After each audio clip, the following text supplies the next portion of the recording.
Hello అండి, అందరికీ నమస్కారం. ఇప్పుడు మీరు చూస్తున్న ప్రాపర్టీ వచ్చేసి ఒక 3 BHK హౌస్ అండి. 3 BHK ఫ్లాట్. ఇది ఈస్ట్ ఫేసింగ్ ఉంటుంది.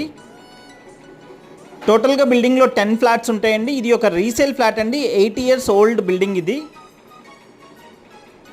కార్ పార్కింగ్ ఉంది, లిఫ్ట్ ఉంది. మీకు ఎలిజిబిలిటీ ఉంటే బ్యాంక్ లోన్ కూడా వస్తుంది. అండ్ టోటల్ కార్ పార్కింగ్తో 15-20 SFT ఉంటుంది.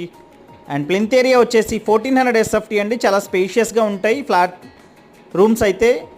అండ్ డైనింగ్ కూడా సపరేట్గా ఉంది. అండ్ 44 గజాలు అన్డివైడెడ్ షేర్ ఇస్తున్నారు. రేట్ వచ్చేసి 48 లక్షలు చెప్తున్నారు ఫ్రెండ్స్. అండ్ లొకేషన్ వచ్చేసి విజయవాడ ప్రసాదంపాడండి. హైవేకి కేవలం 100 మీటర్ల డిస్టెన్స్ కూడా ఉంటుందండి. హైవే నుంచి 1 minute కూడా పట్టదు నడిచి వెళ్ళటానికి. అండ్ మరింత ఇన్ఫర్మేషన్ కోసం స్క్రీన్ మీద కనిపిస్తున్న కాంటాక్ట్ నెంబర్కి కాల్ చేయండి. Thanks for watching our video.